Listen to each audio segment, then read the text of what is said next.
Boa noite, mais um programa Palavra Franca, diretamente dos nossos estúdios aqui em Valparaíso, para o Goiás e para o mundo. Gente, é só uma pequena observação. A semana está terminando, setembro está bem avançado, as notícias de Brasília não param e eu tenho recebido algumas reclamações. Acabei de passar por isso recentemente. O nosso GPS não está funcionando bem. Olha o que eu estou lhe falando. Aguardem. Depois que o nosso presidente do Supremo disse que nós não temos preso político, e temos. Não temos censura, e temos. Não temos perseguição, e temos. Pelo jeito, a semana que vem vai ser uma semana de novidades. E eu já alerto. Observa como está seu GPS. E volta comigo aqui e me dá um retorno.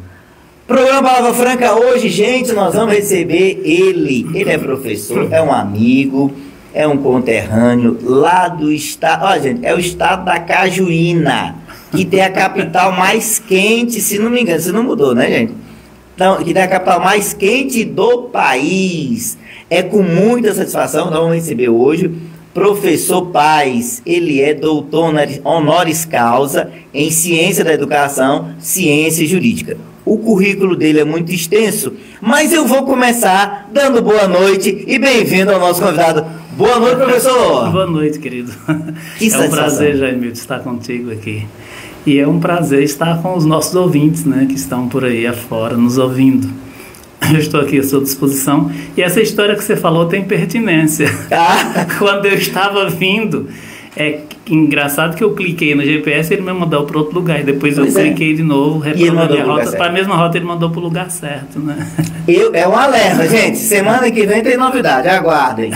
Mas eu quero logo fazer o registro aqui especial e dizer da gratidão, professor, de poder conhecer o senhor através do nosso amigo que nos ladeia nessa noite.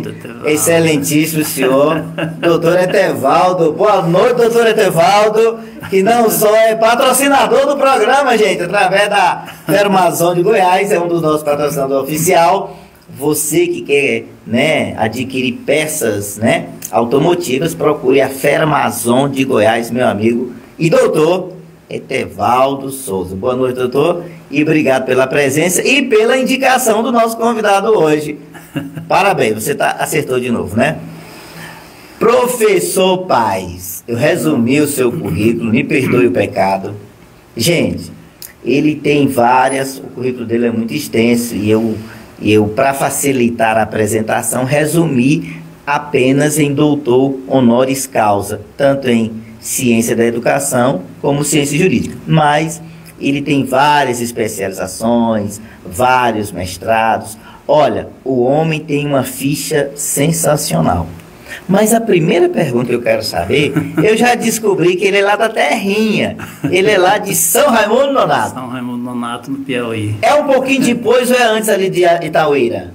Não, é mais no sul. É mais para cima? Não, é mais no sul. Porque você seguindo daqui, né? Aqui por Formosa. Aí você vai passar depois de Corrente. Né, você passa lá em Gilboés, Cristino Castro, Bom Jesus, Canto do Buriti, Floriano. Aí tem a divisão. Floriano ou São Raimundo. Exatamente. Gente, quem conhece, reconhece. Floriano tá ali para um lado e São Raimundo tá ali para o outro.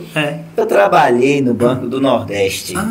Então, Floriano e São Raimundo Nonato. Um fomento muito importante, que nós vamos falar disso hoje aqui, pelo tema que você colocou, não é? Perfeitamente. Prerrogativas dos advogados. Advocacia, né? Então tem a ver com uma questão que nós vamos ver depois sobre isso, né? Eu tive o privilégio de fazer algumas avaliações em São Raimundo Nonato, com a nossa equipe técnica ali, viajando aquele sul do estado do Piauí.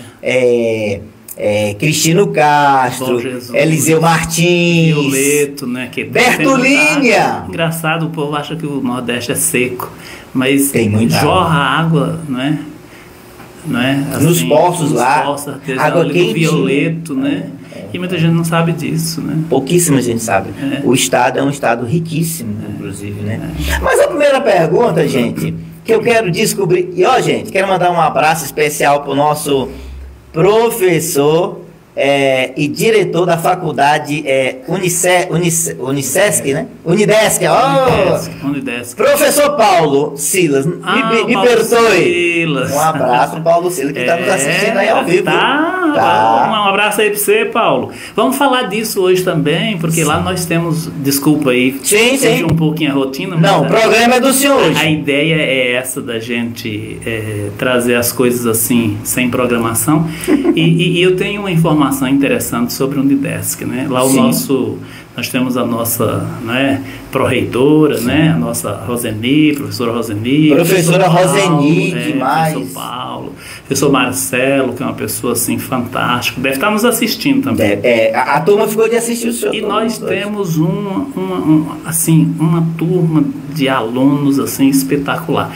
E hoje nós temos o prazer, já que a gente está falando de advocacia, de termos aqui nesse ambiente, nessa localidade, um dos centros universitários que mais aprova na OAB no entorno sul. Já que a gente vai falar de prerrogativas, vamos falar de exame de ordem, vamos falar de OAB, criação de OAB, que muita gente não sabe nem quem criou, né?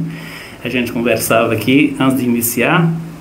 Então a gente vai falar dessa questão, e eu já coordenei outros cursos, né, de OAB aqui nessa região do Gama e tudo mais, e hoje nós estamos ali no Unidesc com a maior aprovação do entorno sul. Se você pegar ali da Asa Sul até aqui em Lusiânia, nós estamos entre as que mais aprovam, incluindo as grandes, né, faculdades, centros, né, universitários e universidade, que é a UNB, né, a Unip e a Católica, né? E eu não olhei recentemente a relação, porque o que a gente fala aqui é muito importante, porque a pessoa pode conferir lá do outro lado, é só acessar Conselho Federal da AB, Exame de Ordem Estatística, e ver como a gente está aprovando, né? Um número assim altíssimo de alunos na ordem. Quem mais aprova hoje no Brasil é a USP. A USP aprova em torno de 80%. Aqui no Distrito Federal, a UNB em torno de 64%. Isso eu estou falando das últimas estatísticas. Isso muda todo o exame. Quando sai uma estatística nova, você faz a média. Então altera um pouquinho. E nós vimos aprovando aí em uma coisa assustadora, mas é cerca de 2/3, ou seja, 66,66%, que a gente aproxima para 67%, ou seja, de cada 3 alunos nossos, 2 passam na OAB com sucesso no primeiro exame. Uau! Primeira vez que o aluno vai lá fazer, passa.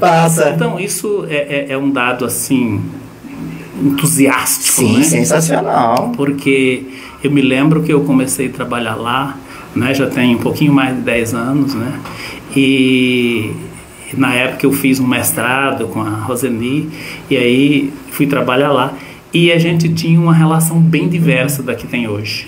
A gente tinha, assim, professores que davam aula lá porque passaram na OAB e era um negócio assim tão inédito que era contratado como professor.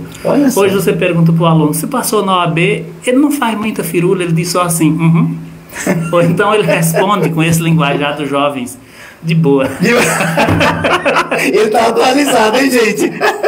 E não tem mais aquela, assim, farra que era quando a pessoa passava. A gente sabe que ainda tem aquela alegria, cada um se alegra aí por dentro no seu coração, mas não tem mais aquele negócio, aquele entusiasmo, aquela coisa, porque virou moda. Ou seja, o que é moda? Moda não é, a gente não está falando de roupa, estilo de roupa, estilo de moda, estilo, né, de vestimento. Estamos falando de moda estatística. É aquela variável que num conjunto de dados mais se repete.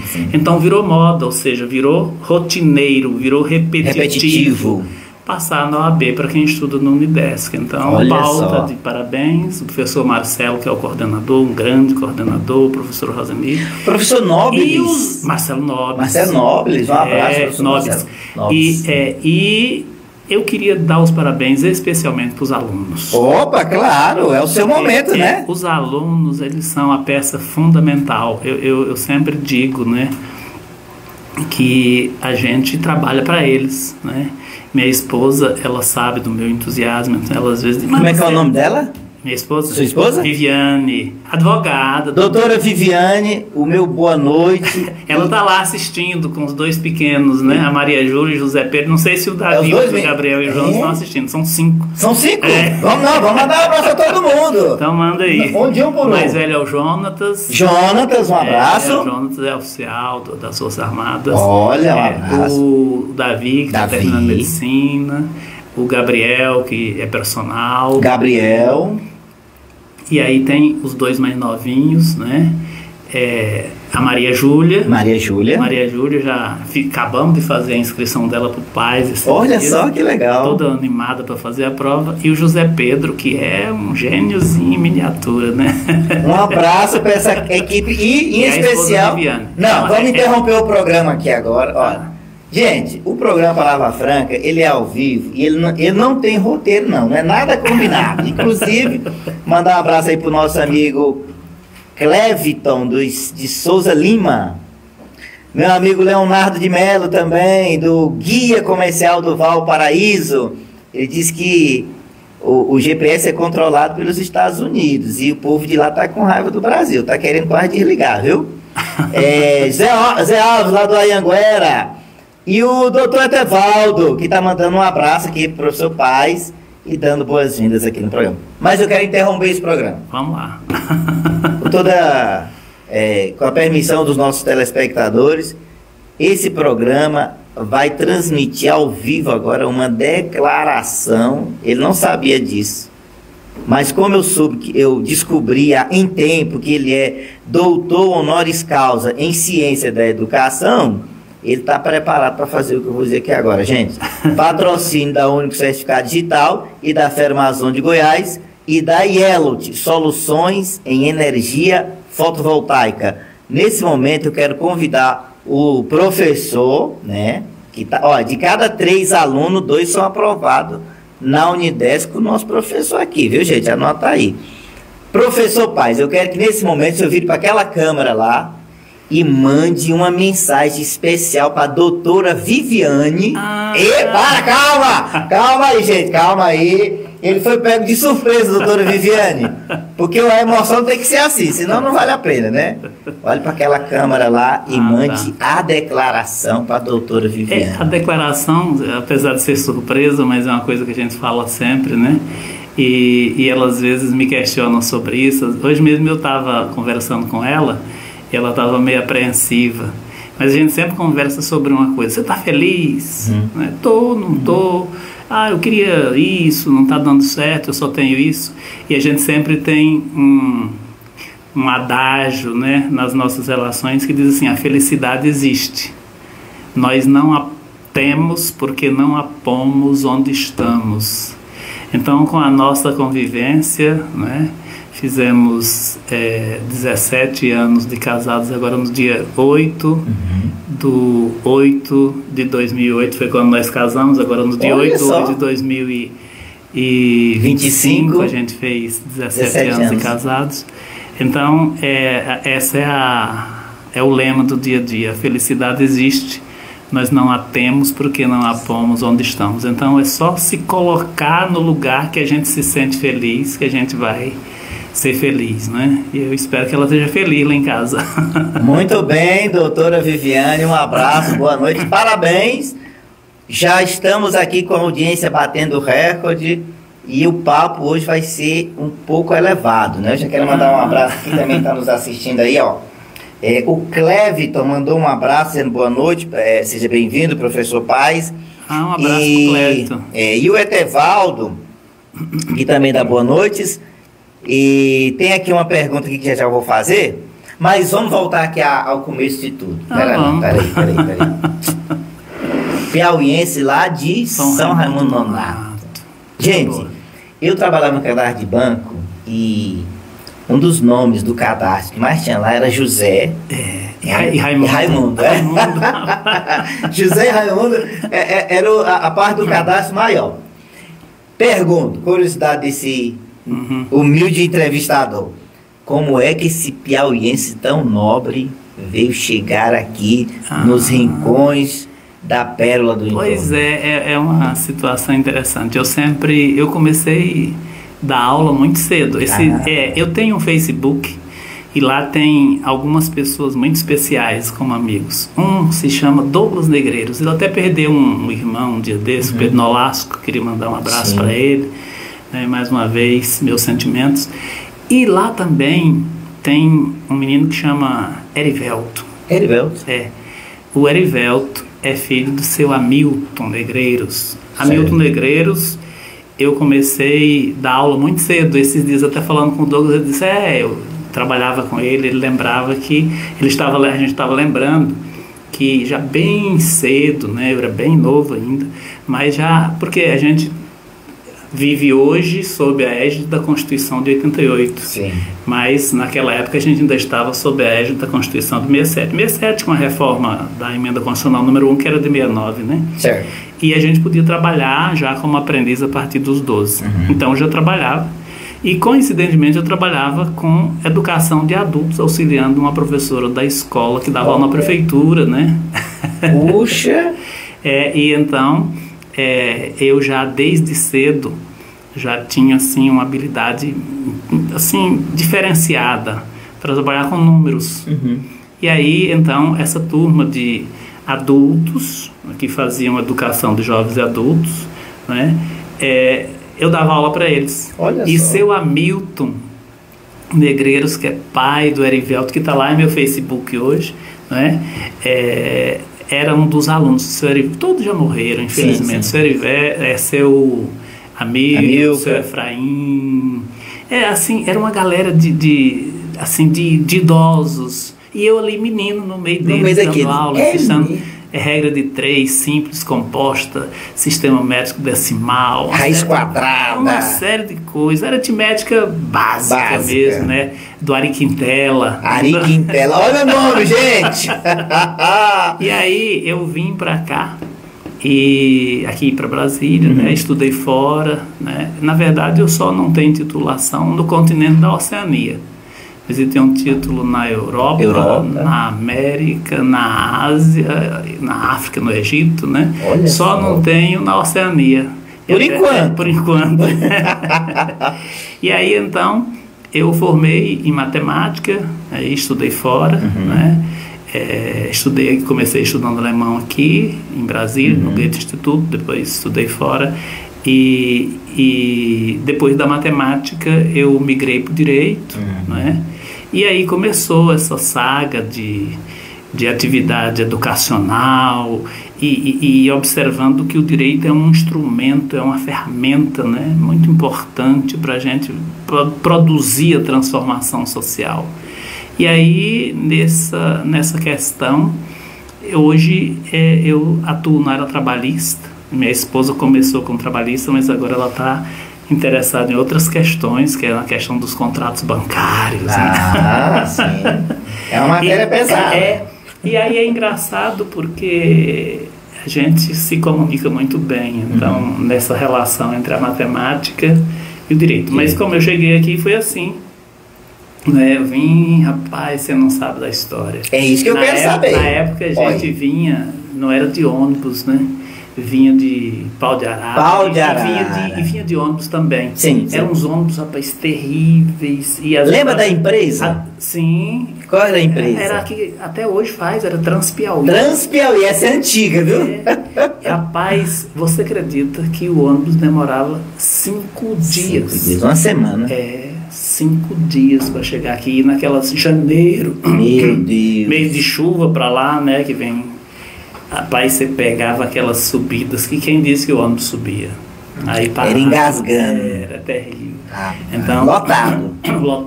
E aí você já imaginou como é que é a situação 2, 3 dias depois de viagem? Meu Deus. Banheiro, tinha banheiro? Não, professor. Terrível. Mas então... naquele tempo tinha Transpiauí, tinha a presença do Agreste. E aí é engraçado, eu cheguei aqui...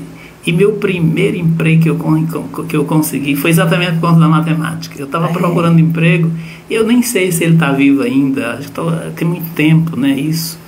E eu estava passando ali em frente à Demabra. Demabra, Depósito de Madeira do Brasil, que funcionava no Núcleo Bandeirante, do João Aureliano, não sei se ele está vivo ainda, né.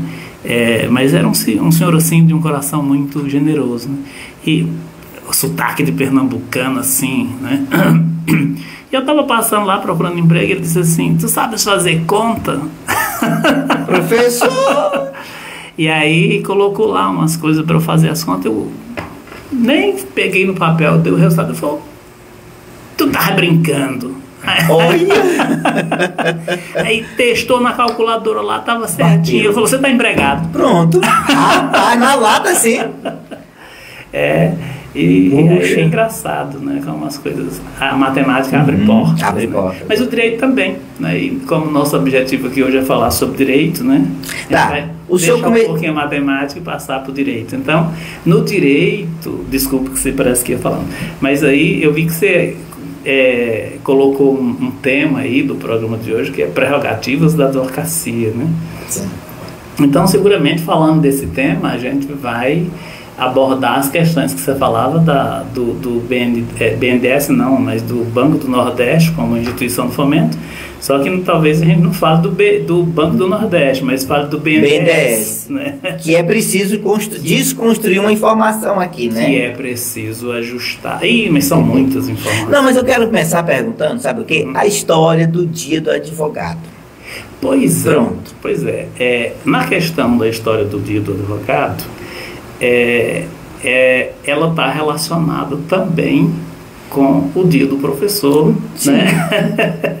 E aí era isso que a gente ia falar, né? Hoje, se a gente observar, o Brasil é um país de contradições. Muitas. País de contradições. O que nós temos de contradição aqui? Que nosso sistema de educação superior, ele foi organizado antes da educação infantil. Ou seja, nós temos um decreto que é de 1825, que organiza a criação dos 2 primeiros cursos de Direito do Brasil, que é capitaneado pelo conselheiro de Estado português. Visconde da Cachoeira. Visconde da Cachoeira, que na verdade se chamava Demétrio José da Cruz, né? E o Visconde da Cachoeira cria, a pedido de Dom Pedro I,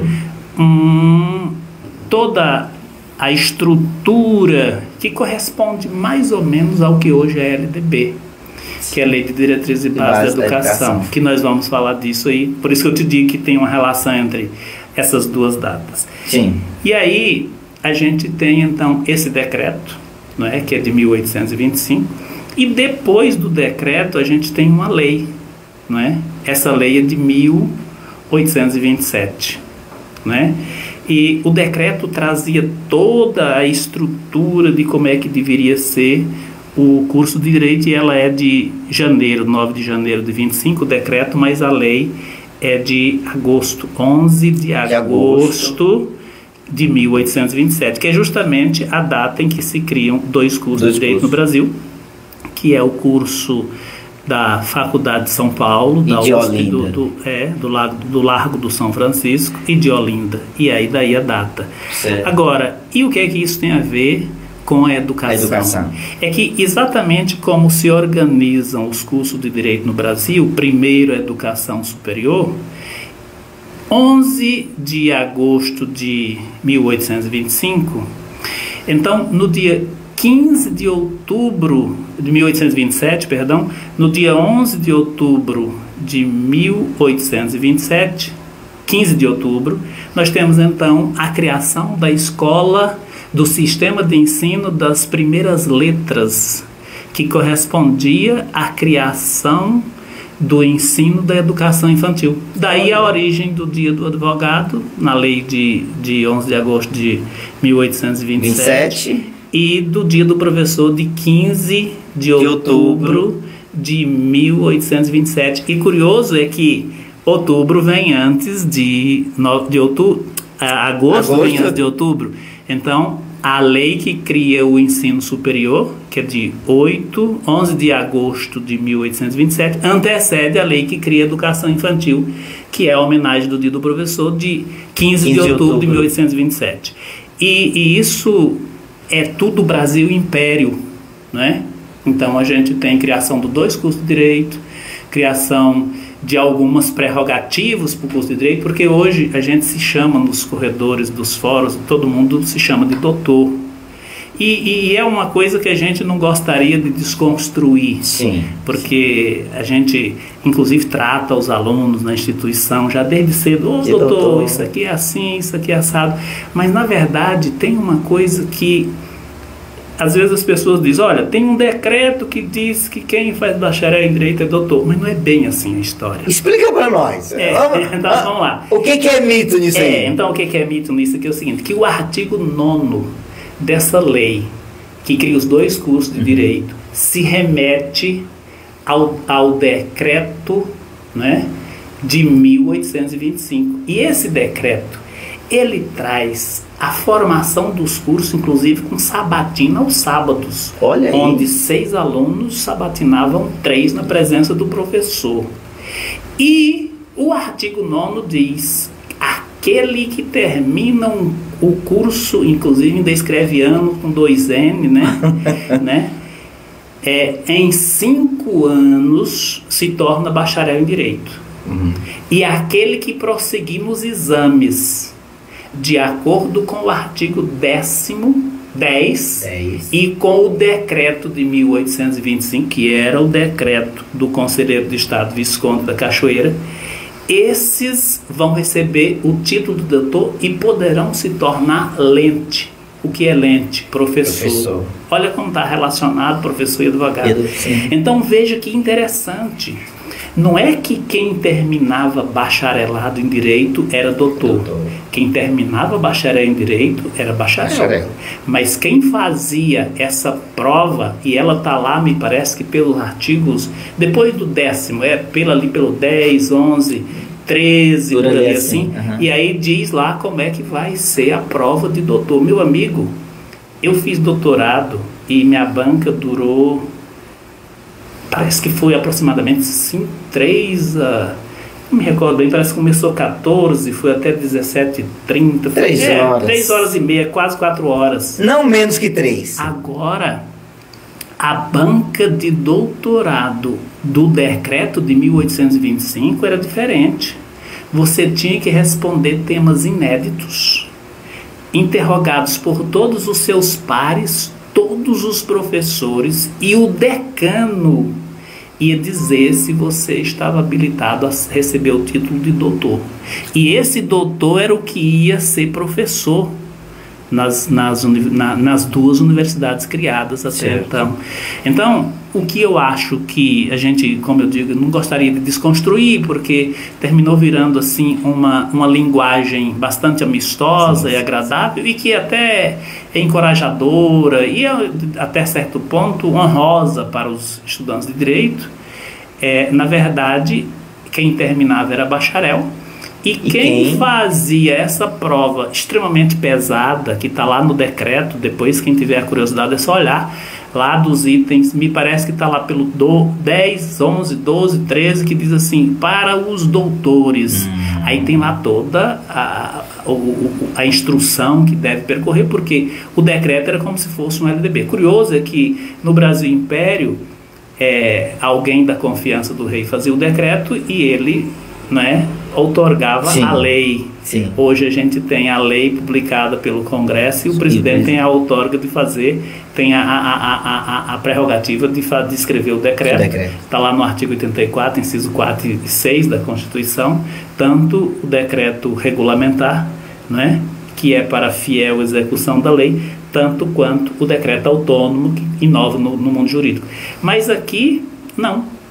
Aqui a gente teve o decreto, teve a lei criando os cursos de Direito. E aí, quem passava por esse exame, que eu considero muito mais difícil do que um doutorado hoje, aí era doutor e era exatamente com o objetivo de ser lente ou professor. Isso é uma prerrogativa interessante, né? Porque aí, aquele doutor, ele já entrava no grupo, E lá é interessante, mas o decreto fala inclusive dos vencimentos, com uma gratificação de 25%, porque ganhava parece que 800 mil reais, um negócio assim, e depois recebia mais 20% de gratificação, 1/4 de gratificação. Olha, acho que é um salário muito bom, né?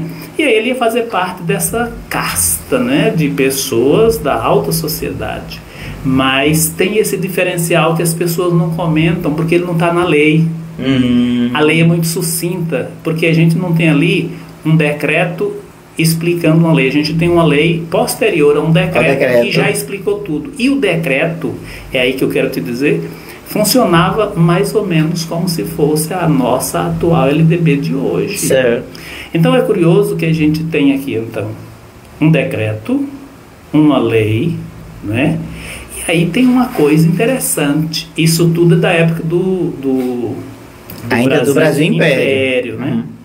Mas aí quando a gente chega no Brasil República, nós temos uma prerrogativa fantástica da advocacia, que ela é pouco comentada. E, aliás, ela é pouco comentada, poucos advogados sabem e muitos até cometem determinadas críticas injustas. Eu me lembro que em uma época dessa, um colega, eu falava de direito do trabalho e ele falava muito mal da CLT e parecia que ele tinha um rancor assim pelo Vargas inexplicável. Que isso?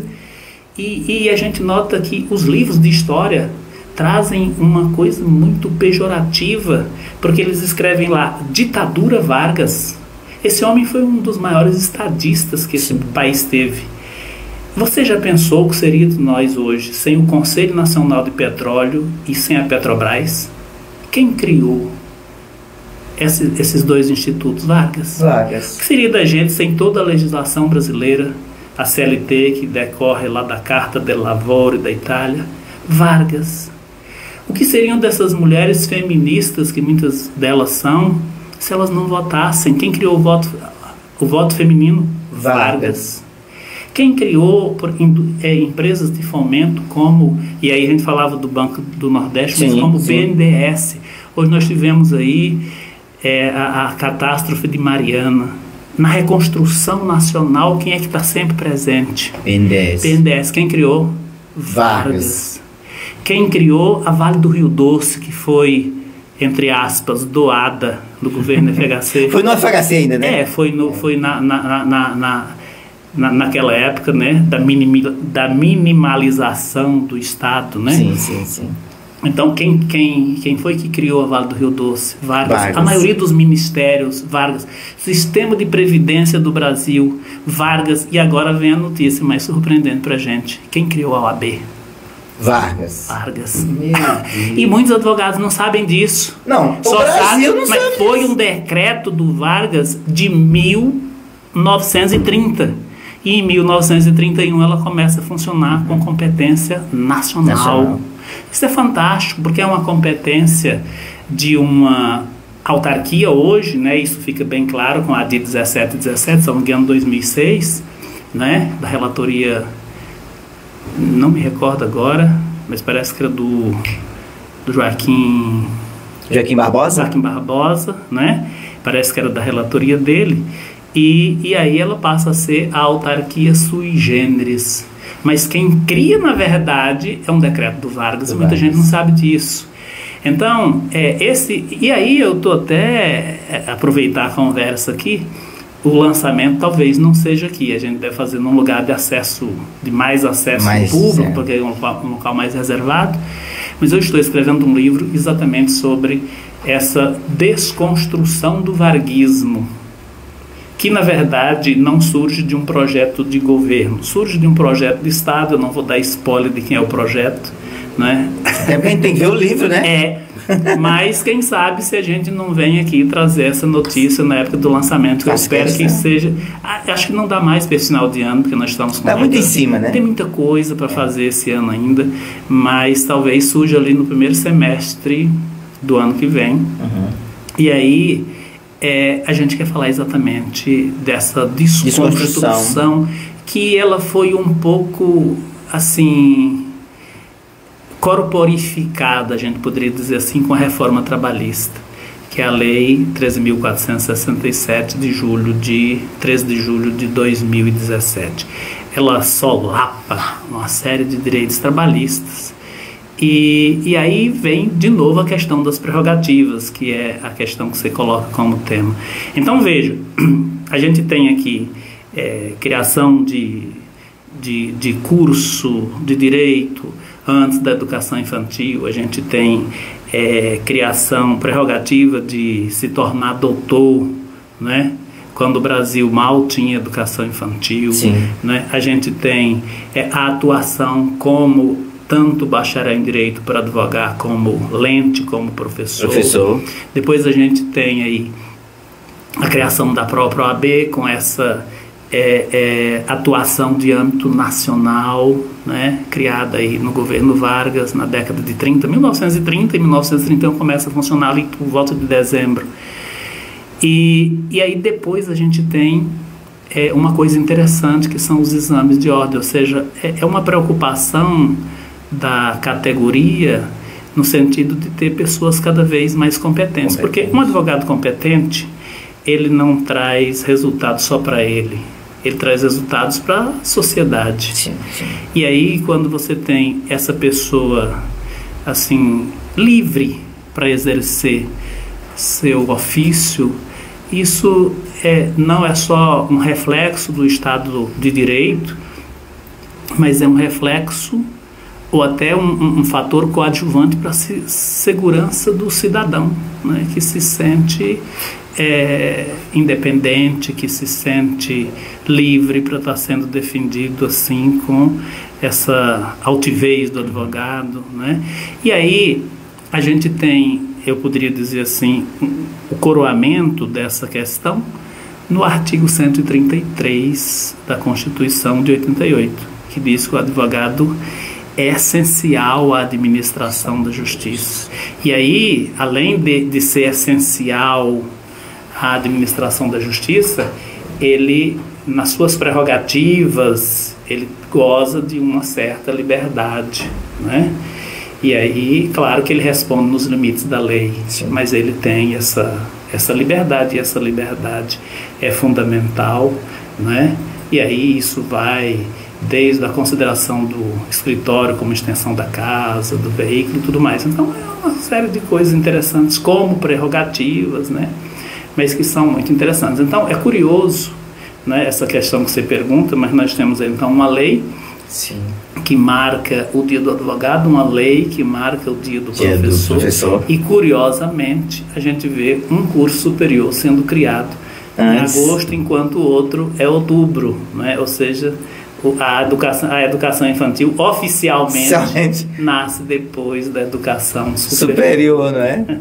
Olha, tem alguém dizendo aqui, meu grande mestre, boa noite, é o Carlos Eduardo. Opa! Abraço, Carlos Eduardo. Um abraço aí pra essa galera. Manda um abraço, Carlos. Um abraço, Carlos. Tem também aqui, ô, meu amigo Zé Alves, meu café, Zé Alves, eu tô esperando esse café, tô aqui, ó, eu tô sem tomar café desde esse dia, viu? Tô esperando o nosso café, viu? O Etevaldo, ele coloca aqui, cena, corte para o vídeo para a câmera remota. Rapaz, o Etevaldo aqui é meu professor, viu? É o meu diretor, viu, professor? É meu diretor. Ele mandou uma pergunta aqui, ó. Comenta-se que o senhor tem o sonho de criar um podcast voltado para os alunos do cursinho preparatório da OAB, como uma forma de ampliar o aprendizado e ajudar ainda mais os futuros advogados. Essa ideia procede? Se sim, quais os formatos ou temas que o senhor imagina trabalhar nesse programa? Olha aí, uma pergunta do nosso amigo doutor Etevaldo. Essa pergunta é boa pelo seguinte, hoje a gente tem cursinhos assim, muito caros. E o aluno, às vezes, ele já tem dificuldade de estudar. Sim. A gente nota, né, aquele controle ali para comprar material, para comprar lanche, para pagar passagem. É doloroso. Sim, né? Mas com pagar mensalidade, pagar transporte, pagar material, às vezes material caro e que desatualiza rápido. E aí eu tive uma ideia de fazer um curso que atinge essa população de uma renda assim menos favorável, né? Menos favorecida. E até, não sei se pode falar aqui, né? Pode. No dia 4 do mês que vem, 4 de outubro, que é um sábado, das 14 às 17, nós teremos a nossa primeira aula para aprovação. E aqueles que entram já sabem que de cada 3, 2 serão aprovados, graças a Deus. Anota aí, pessoal. Depois pode conferir. Não é? Para o exame 45. É mesmo? É, o exame 45, né? A gente vai ter agora, em outubro, né? A prova de segunda fase do exame 44. Tivemos um número espetacular de alunos aprovados, só lá no Didesc. Mas hoje, graças a Deus, a gente tem aluno de outros estados. Sim. Agora mesmo temos tem aluno do Pará, de outros locais do Goiás, aluno do Rio de Janeiro. Olha. E esses alunos, eles têm assim a grata satisfação de às vezes ter gente que já tinha tentado passar no AB 3, 4, 5 vezes, chega lá e verifica que não tem mistério. E aí a gente faz assim um custo muito... Aí entrou a matemática para auxiliar. Sim. Porque eu tenho ali o cuidado de fazer uma estatística de tudo que é feito nos exames da ordem. Eu pego ali, não é com inteligência artificial, é com a caneta. Inteligência natural. E aí eu vou entabulando os últimos exames. A gente sempre pega ali de 5 a 10 exames, analisa questão por questão, engrupa essas questões nos temas mais recorrentes. Eu fiz isso, inclusive, para os alunos agora do exame 44. Na primeira fase. E tem aluno que gostou, o Robson mesmo falou comigo, disse, rapaz, esse negócio aqui foi espetacular. Eu li e na hora das questões parece que estava ali caindo assim aos olhos a questão. Ou seja, a gente entabula as questões sobre os temas e aí faz os grupos, pega aqueles grupos e seleciona os artigos correspondentes àquele tipo de saber que está sendo cobrado. Sim. E o aluno nem precisa saber por que ele está aprendendo aquele artigo, mas ele aprende e depois ele aparece na prova seguinte, porque é uma questão de moda. Sim. Né? É uma questão de probabilidade estatística, o que é que vai aparecer no próximo exame. E não só na primeira fase, que a gente faz esse trabalho bem laborioso, né, e tem dado certo, como também a questão da gente procurar trabalhar, não é um chute irresponsável, porque você não pode botar o aluno para trabalhar e dizer, vai cair isso, e aí ninguém adivinha, ninguém tem bola de cristal.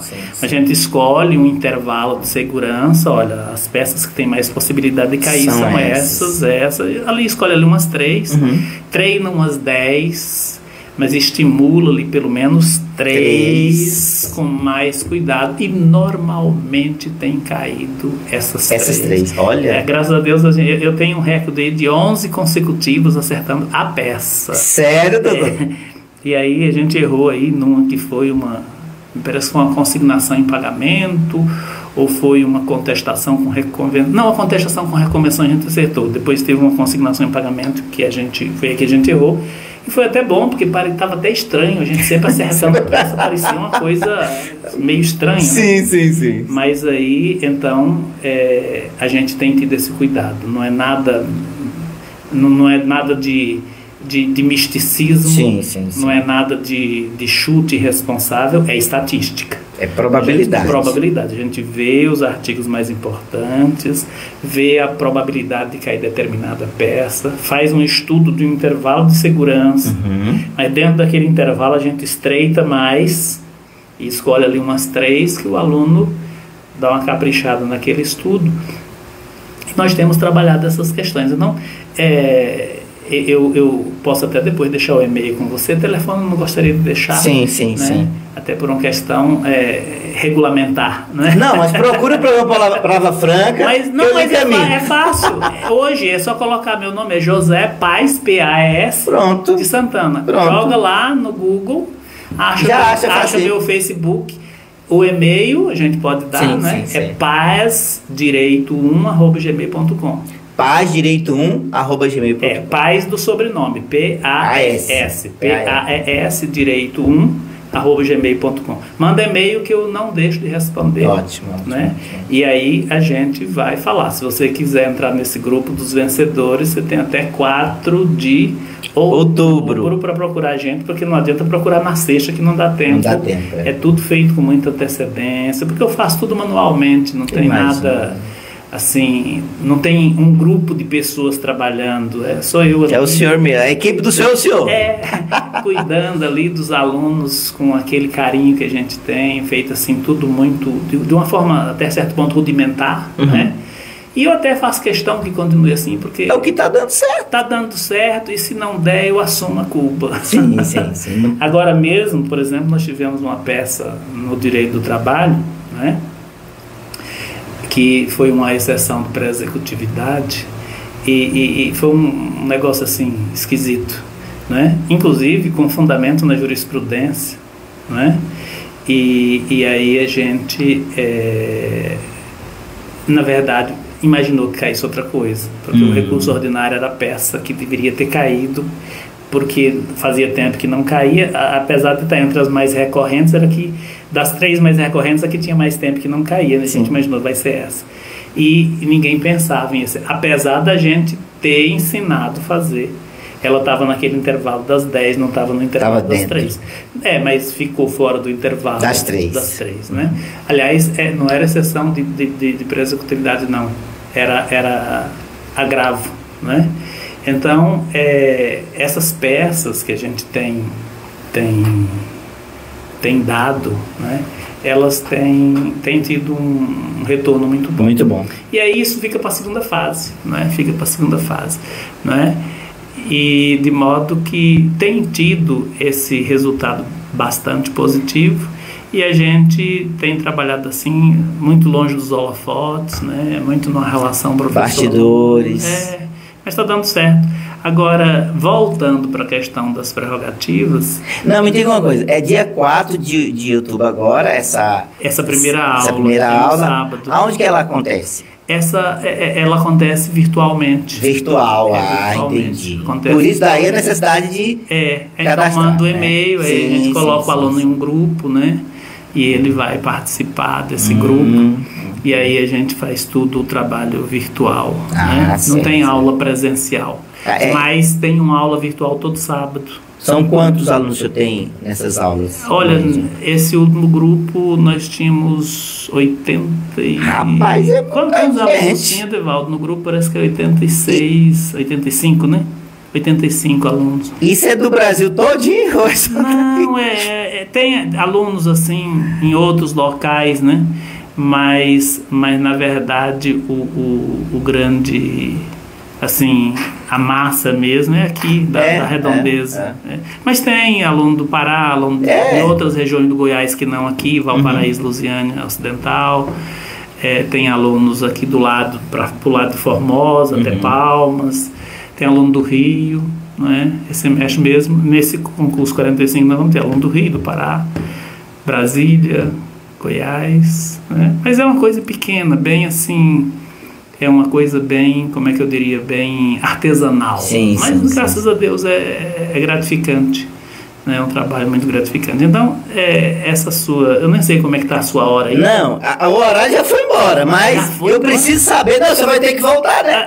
Eu preciso saber do podcast. Sim, então o podcast tem a ideia. Tem? A ideia é que acontece, eu tenho um filho, esse que é oficial da Souza Armadas, que ele trabalha com a questão exatamente da computação.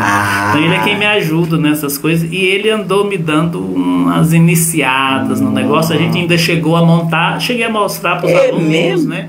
Montamos ainda, mas aí é aquela história, para eu fazer isso, às vezes é mais demorado. Para uma pessoa que é prático na arte da informática, ela faz isso em 5 minutos, mas eu, para fazer aquilo, eu demoro mais do que para dar minha aula tradicional. Então, por enquanto, eu estou aí nesse modelo tradicional. Mas eu fiz um grupo com o Cleviton. O Cleviton, ele mandou um abraço aqui para você agora. Aliás, acho que não foi com o Cleviton. Acho que o Cleviton está nesse grupo. Mas no grupo tem o Cleviton, tem o Clécio, que eu não sei se o Clécio está nos assistindo. A Vanessa Figueiredo está mandando. Rapaz, a Vanessa é uma aluna fantástica. Boa noite, Vanessa. A Vanessa é um exemplo. A Vanessa, ela é uma das meninas que começou a assistir o curso no 5º semestre. Olha só. A Vanessa hoje, ela tem competência para passar na OAB, indo e voltando. Eita, Vanessa! Olha, aí a avaliação foi 10, hein? Ele diz assim, professor excepcional. Pois é. Ela tem um rendimento fora do comum. E ela começou a fazer o curso do quinto semestre. Olha só que legal. Parabéns, viu, Vanessa? Esforçada. O então, Carlos Eduardo diz assim, bastante exclusivo. O Carlos Eduardo o Carlos Magno tá mandando boa noite. Opa, manda um abraço. Boa noite, Carlos. A gente tem uma galera boa. Né? Adriano Souza também tá mandando um cumprimento ao nosso professor Adriano Souza. Tem uma galera aí assistindo o senhor, hein? Parabéns. Manda um abraço aí para todos eles, né? Gente, vamos ter que trazer de novo. Nosso horário foi embora. Mas, rapaz, vai ter que voltar. Mal começou, né? Mas o papo, quando é bom, é assim. Mas é engraçado que a gente nem nota. Então, vamos fazer um fechamento. Aqui, né? Porque eu gostaria de comparar essa questão que a gente falou, né? Do direito e da educação. Direito da educação. Então, o que é que nós temos no direito, no Brasil Império? Decreto de 1825, Lei de 1827 e as prerrogativas atuais do artigo 133 do Brasil República. E o que é que a gente tem? E essa lei que cria aliás, essa lei que cria o primeiro curso de Direito, ela tem assim um jeitão de LDB, mas ela não é LDB, porque a primeira LDB no sistema de LDB que a gente tem é do governo de 61, é a Lei 4024 de 61, que é a primeira LDB, depois tem a segunda, que é a 5672 de 71. E depois tem a terceira LDB, que é a atual do nosso insigne FHC, que é a 9394 de 96, e de lá para cá a gente só tem os planos nacional da educação, que vão reformulando as propostas de educação. Então, veja que a gente tem uma estrutura de curso de direito que começa na República, né? No Brasil Império. E aí na República a gente tem uma estrutura de LDB que é mais ou menos um espelho dessa lei de 15 de outubro de 1827, que é a homenagem do Dia do Professor e que cria a educação infantil, assim como tem a de 11 de agosto de 1827 também, que criou o curso do advogado, os dois cursos de direito, que é a homenagem aí ao Dia do Advogado. É curioso esse negócio. E aí essas leis, então, têm como reflexo na República as LDBs, que são de 61, de 71 e de 96. De 96. Essa história do 96, ela está no livro, não nesse aspecto da educação, mas no aspecto da desconstrução do varguismo, que a gente deixa isso para um outro momento. Já tem o título? É Desconstrução do Varguismo. Aguardem, Desconstrução do Varguismo, Professor Paes, lançamento ainda em 2026. 2025 está sem, mas 2026 está bem aí. O Adriano diz, professor Perumano. Eu estou sem óculos aqui. O Adriano, confirma aí para mim. Perumano? É isso mesmo? A expressão? Abraço e muito obrigado pela participação. Adriano Souza, ele escreveu professor perumano. Ou será se é ser humano? Não sei. Corrija para mim se eu estiver errado. Pois é, querido. Professor, o senhor vai ter que voltar aqui para falar do livro, vai voltar aqui para falar do podcast. Um negócio interessante. Tevaldo, procede então, o projeto procede. Existe, né? E avisar, né, para as pessoas procurarem lá no Google, José Paes de Santana. Anota aí. Procura, manda mensagem lá no Facebook, que eu respondo, né? E também no Instagram. E também eu não uso muito Instagram. Não. Minha esposa às vezes coloca lá alguma coisa. Então, Facebook. Então, Facebook ou e-mail. Paesdireito1 @gmail.com. Manda pra lá que a gente responde. E quem quiser entrar nessa turma aí, em 4 de outubro agora a gente começa. Primeiro sábado do mês. Primeiro sábado do mês. Eu quero deixar o convite para o senhor voltar no programa. E nesse momento eu quero que o senhor mande uma palavra aí para os nossos telespectadores, inclusive alunos do senhor que estão até agora aí. Hoje você tá... A Thelma, entrou agora. Pega com palavra, né? Entrou a Thelma agora. Esse professor não é real. Olha só. Thelma, manda um abraço. Obrigado, Thelma. Boa noite. Foi até da nossa vizinhança aqui. Ah, é? A Thelma é aluna nossa aqui, de uma instituição, né? Aqui vizinha. De Brasília? Não, aqui vizinha de você, aqui do outro lado da pista. Ah, sim. Eu sei qual é. E a Thelma é fantástica, é uma aluna fantástica, ela é uma pessoa excepcional. E a Thelma faz parte de outro projeto. Olha aí. A Thelma, essa menina, tem um futuro brilhante. E ela faz parte de um projeto de um curso para procuradores. Ela teve um sucesso espetacular na prova de procurador da Nova Cap, né?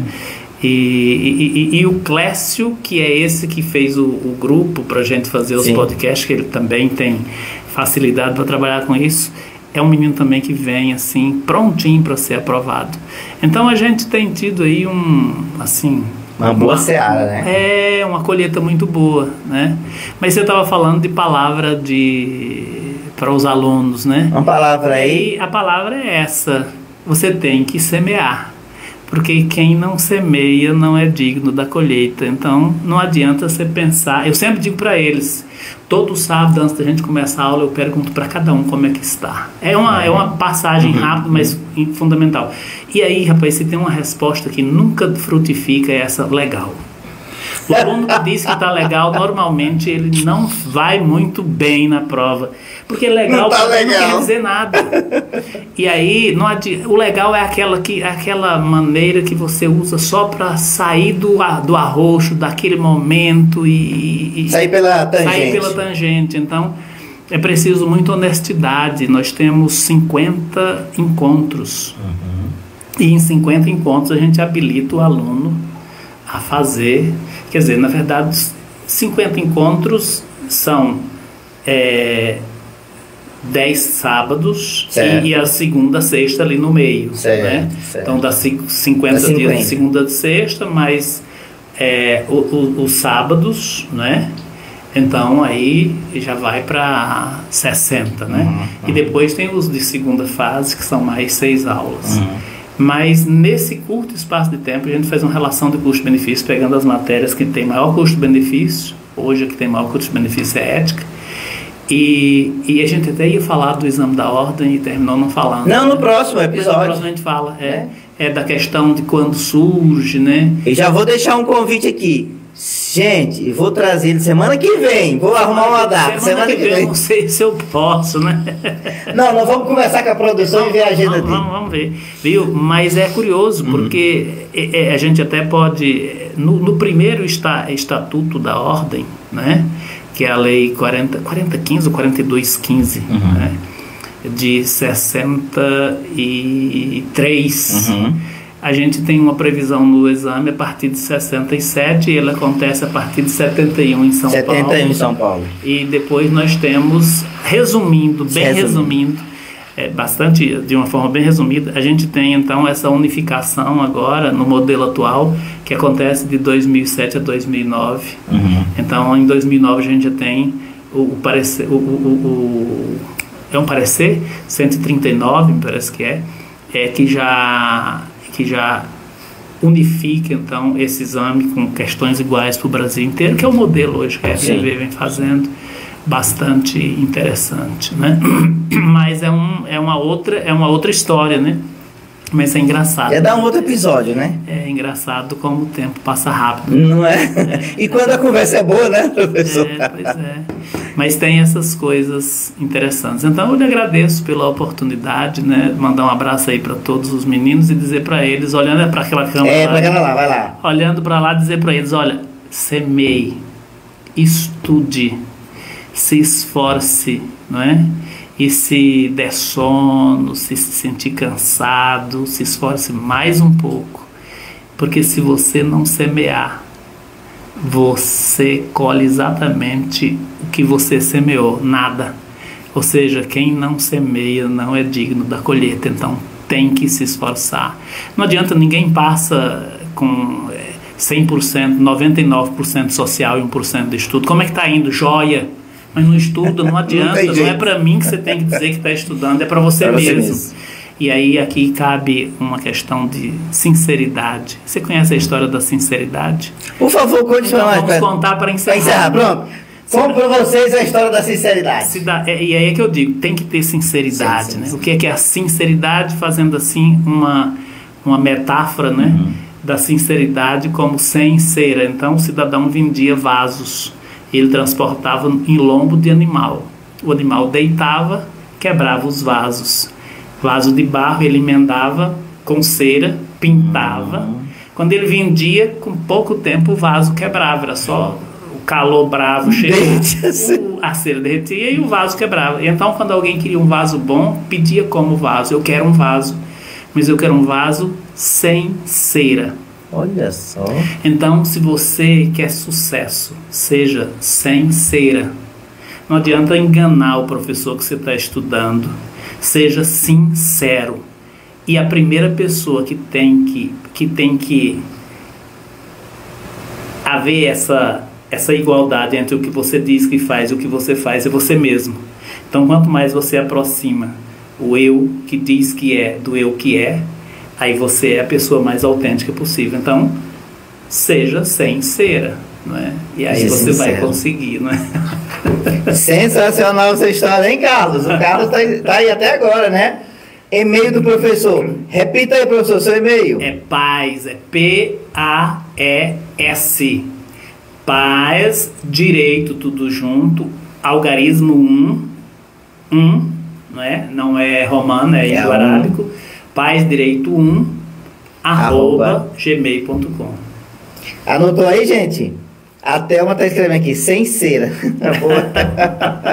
O Carlos está repetindo. Obrigado, Carlos, pela colaboração. Ele está botando aí seu e-mail na e-mail. O Carlos sabe. A Thelma disse assim: quem conhece, ama. Eu também amo muito a Thelma. Obrigado, Thelma. Ela se tornou uma pessoa assim, que a gente tem uma amizade incrível por ela. Minha esposa já advogou para ela é fantástica, né? Gente, eu queria ficar mais, mas o horário foi embora. A gente fica por aqui, semana que vem tem mais. Lembrando, procure ter o máximo possível de uma vida sem cera. Sem cera, exatamente. Em todas as áreas. Trabalho, família, projeto. Vida sem cera. Em homenagem ao programa Palavra Franca. Tchau, pessoal. Semana que vem tem mais. Lembrando, se eu estiver aqui, Deus estará comigo. Se eu não estiver, eu estarei com ele. Tchau, pessoal. Tchau, professor. Boa noite.